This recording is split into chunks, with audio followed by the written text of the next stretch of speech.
Welcome back to SnowRunner, y'all, and in this video, we are going to be taking a look at a rig that I think a lot of you guys are going to like. Now, whether you are a fan of crawlers, mud trucks, basically anything that could be used for a heavy recovery-ish, this thing is going to be able to cover just about all of the corners of those approaches. Now, one thing to note, if I sound like I have a mild to moderate cold, or if I sound like I'm getting over a mild to moderate cold, that's because I am.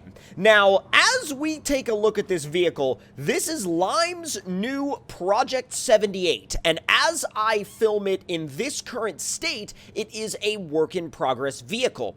Now, once this vehicle is complete, it's going to be available on both PC and consoles. However, getting it on console will require it to go through the testing process to appear on your respective system. So, without any further ado, let's go ahead and fire this thing up. We'll get it into the garage, and then we'll bring it out for some, let's say, I was gonna say mild to moderate testing, but y'all know we can't take a vehicle by Limes and just put it through mild to moderate testing. We gotta take this thing through some stuff that's way more crazy than that.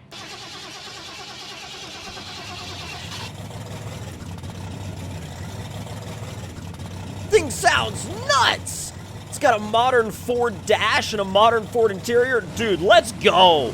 This thing is so gnarly. It sounds insane. All right, so let's see what we've got here. Now, you start off with a 475 horsepower big block. You can then go up to a 700 horsepower big block. And then, if you're feeling like an absolutely mad lunatic, you can also have a 1600 horsepower big block, which is what we're going to do.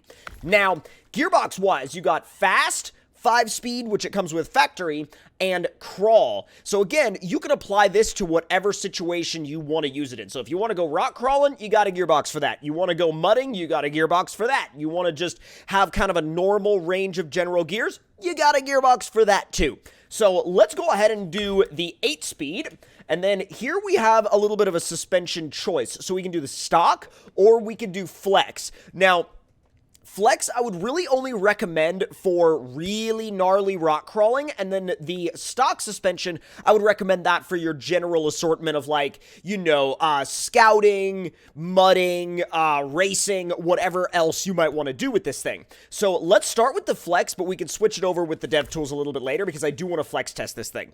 Now, I really do like these custom cut tires. I think they look awesome. You can go up to a 57 with those. You have boggers as well, which we've seen on some of Lime's other vehicles.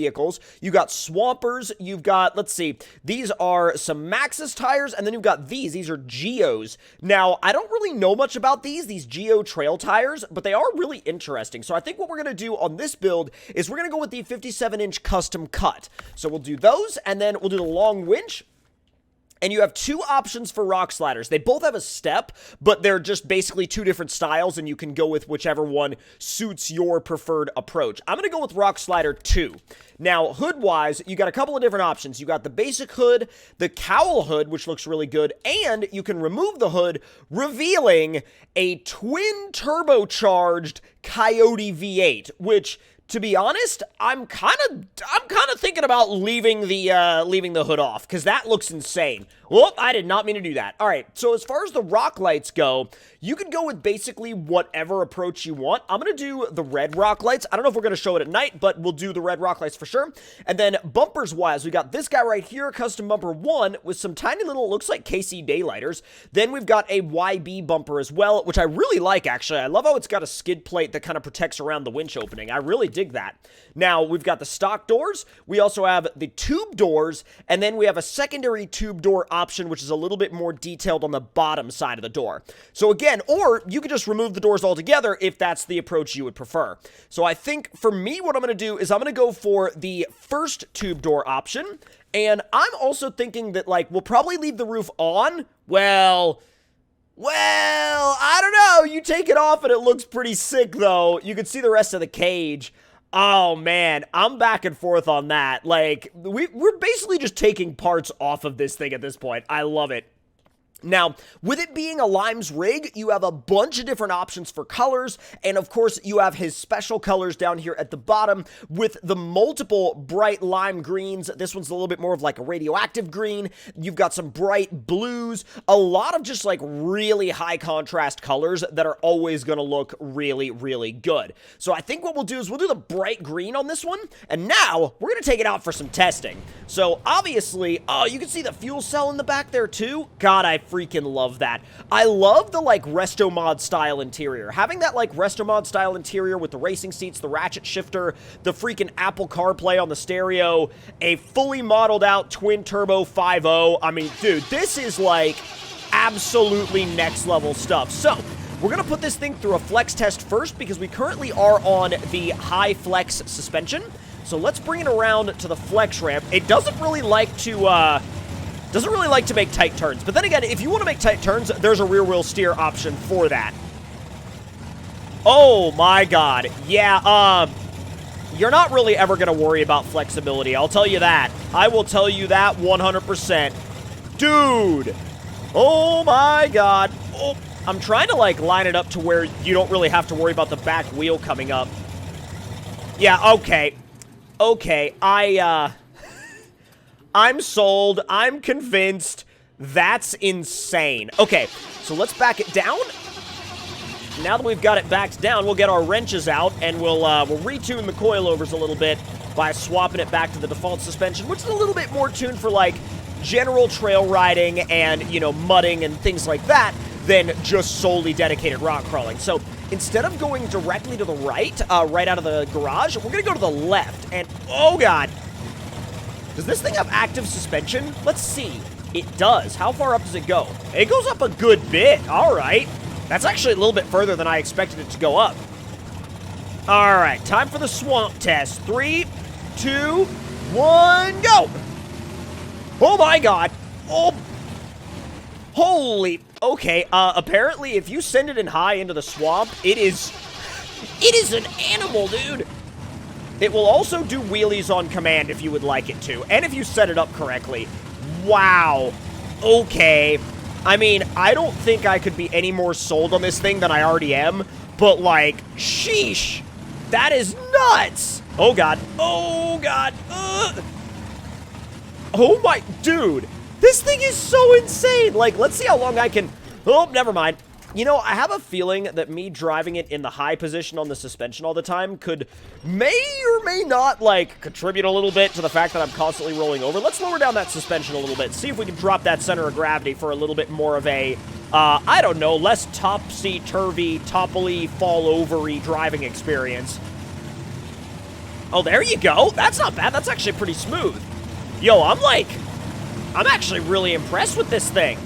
Okay, you can swamp it out in the mud if you get it a little bit too deep, but as long as you've got a little bit of forward momentum and you feather the throttle, you will still be able to keep this thing in high in the mud. It's just like if your overall momentum slows down too much, you're just going to have too much wheel speed and then you're going to start spinning and digging like you honestly would in real life. I mean, that's how real-world mud trucks work. I mean, as long as you have that forward momentum with the vehicle, you can make that wheel speed work for you. But if you don't have that forward momentum, you're just going to spin and dig. So let's see how it does in some various levels of mud pits. Let's go. Yeah, okay. I don't really think that you're going to find... Oh, my God. Yeah, I think finding a mud pit that this thing doesn't like is going to be a little bit of a challenge. Let's actually do something a little bit different than we normally do. Let's aim for that big pond. All right, full send. Oh, all right, no lift. Oh, my God. All right, I had to go back into automatic to get it to not stall, but jeez. I mean, I think we would have sucked up a little bit of water into the turbos, but we're not going to worry about that. It's fine. It's literally A-okay. Don't worry about it. All right, let's go for the really deep stuff now. Okay, now this stuff, if you're not in low or, like, even automatic first, I mean, you're going to get swamped in this stuff. You're going to sink. But, I mean, there are very few trucks that don't get swamped by this mud. I mean... This mud is so thick that it will even make the Megabus slow way down. And when I say way down, I mean way down. There we go. Not too bad. Not too bad. I mean, we still managed to claw our way out to the other side. Yo, I'm actually I'm feeling it with this thing. Like, I am genuinely impressed. Y'all, when this makes it to your console, you have got to take it for a rip. Now, let me see. Oh, dude. How far are we going to be able to get over the top of this hill? I think we'd make a proper jump out of it. Come on. Oh, God. Full send. Oh, my. Okay, I figured we were going to have a little bit of a roll over there, but, like, I'm not even mad about it because that was insane. That was absolutely amazing. I want to hit that back the other way. Yo, all right. Let's go. Oh, there it is. Oh, no, that was bad. Whoa! You know what? I'm still running, so technically it's fine, right? It's A-okay. Now, I'm not even going to do the... Oh, God. I did not mean to hit that. We're not even going to do the dips obstacle because I feel like the dips obstacle is self-explanatory. I mean, this thing would make it no problem, but we are about to head down to the bridge jump because you guys know, I mean, this thing is honestly... When we take it to the bridge jump, my prediction is that it just goes, well, really, like, past the landing zone and into the trees, and if the trees weren't there, it would probably just drive away. I mean, that seems like the most logical thing to assume that would happen. Oh, God. But I've also learned to, like, never just assume you know what's gonna happen. So that's why I'm going into this with a little bit of, like, a little bit more of, like, a clear mind, and I'm not, like, pinning down a single expectation. So let's see. Oh, boy. All right, roll in first-person view so the camera doesn't glitch. We're already in 7th gear. All right, that's a thing. Holy... And on that smash into the trees, that is where this test is going to come to an end. But, hope you all enjoyed the video, and if you did, make sure to let me know your thoughts and opinions in the comments below. Hit the like button if you enjoyed, subscribe if you're new, and I will see you guys next time.